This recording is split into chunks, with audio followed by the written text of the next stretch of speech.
Former IGP Abdullah Al Mamun, এনটিএমসির সাবেক পরিচালক বা ডিজি, মেজর জেনারেল বরখাস্তকৃত জিয়াউল হাসান সহ অন্যান্যরা ছিলেন। আমাদের আজকের 4টা অ্যাপ্লিকেশন ছিল আমাদের দিক থেকে। সেটা 3 ব্যক্তি, 3 আসামি, আব্দুল আল মামুন, শহীদুল ইসলাম এবং আব্দুল্লাহ আল কাফি। এদেরকে আমরা তদন্ত সংস্থার কাছে জিজ্ঞাসাবাদের জন্য আমরা সময় চেয়েছি। আগামী 26, 29 এবং 30 এই 3 দিন আলাদা আলাদাভাবে প্রত্যেককে জিজ্ঞাসাবাদ করা হবে।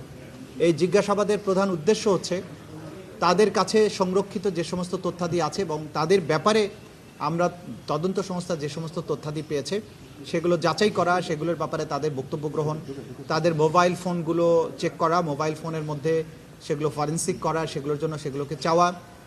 এই বিষয়গুলোর মাধ্যমে আমরা তদন্তে প্রাপ্ত তথ্যাদি ক্রস চেক করা এবং তাদের বক্তব্যটা জানা, এগুলো আমাদের জন্য জরুরি। সেই কারণে আমরা তাদের জিজ্ঞাসাবাদ করব। এবং আপনারা জানেন যে এই জিজ্ঞাসাবাদের এই প্রক্রিয়াটা আমরা যে করছি সেটা গতানুগতিক কোনো পুলিশ রিমান্ডের মতো নয়। সেখানে একটা স্বচ্ছ কাচের দেয়ালের পেছনে বসে আমাদের তদন্তকারীরা তাদের সাথে কথা বলেন এবং কাচের দেয়ালের বাইরে তার আইনজীবী বসে সব কিছু দেখেন। তাকে কোনো ভয়ভীতি, জোর প্রদর্শন, শক্তি প্রদর্শন, ভয়ভীতি প্রদর্শন এগুলোর কোনো সুযোগ এখানে নেই। সম্পূর্ণ আন্তর্জাতিক স্ট্যান্ডার্ড মেনটেন করেই তাকে জিজ্ঞাসাবাদ করা হয়। এবং এই জিজ্ঞাসাবাদের ব্যাপারে আপনাদের সবারই হয়তো প্রশ্ন থাকবে। গতকালকে একজন আসামিকে আমরা জিজ্ঞাসাবাদ করেছি, সাবেক আইসিটি প্রতিমন্ত্রী জোনায়েদ আহমেদ পলক। সে অনেক তথ্য আমাদেরকে দিয়েছে যেগুলোর ব্যাপারে আমরা তার নিজের কাছ থেকে যেমন পেয়েছি, পাশাপাশি অন্যান্য সোর্স থেকেও যেটা পেয়েছি, যে জুলাই আগস্টের এই অভ্যুত্থান চলাকালীন সময়ে ইন্টারনেট বন্ধের যে নাটক করা হয়েছিল সেটি কোনো দুর্ঘটনা ছিল না। খায়ের টাওয়ার বা কোন টাওয়ারে আগুন লেগেছে এগুলোর কোনো ব্যাপারই ছিল না।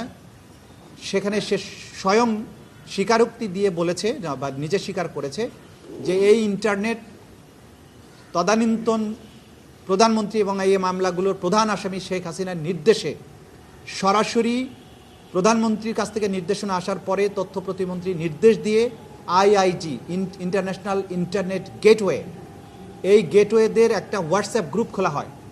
সেই গ্রুপে সরাসরি নির্দেশ দেওয়া হয় ইমিডিয়েটলি ইন্টারনেট শাটডাউন করো, এবং তাদেরকে এটা এনশিওর করতে বলা হয় যে করার পরে আবার জানাও যে ইট ইজ ডান।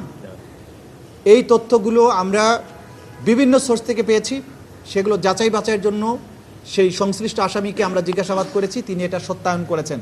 সুতরাং ইন্টারনেট বন্ধের মাধ্যমে জুলাই আগস্টের সংগঠিত গণহত্যাকে গোটা দুনিয়ার কাছ থেকে আড়াল করার যে আড়াল যে করা হয়েছে এবং এটার ব্যাপারে যে মিথ্যা অজুহাত দেওয়া হয়েছে যে ইন্টারনেট কেবল লাইন পুড়ে গিয়েছিল, এটা হয়েছিল, সেটা হয়েছিল, সর্বৈবভাবে মিথ্যা। সম্পূর্ণ প্রধান যে নিউক্লিয়াস শেখ হাসিনা তার নির্দেশে, তার পরবর্তী কমান্ডার জোনায়েদ আহমেদ পলকের পরবর্তী নির্দেশে এই ইন্টারনেট প্রোভাইডার যারা আছে, বিটিসিএল আছে এবং বাংলাদেশ সাবমেরিন কেবলস পিএলসি, এরাও চিঠি দিয়ে জানিয়েছে যে তারা কার কার নির্দেশে এটা বন্ধ করেছে।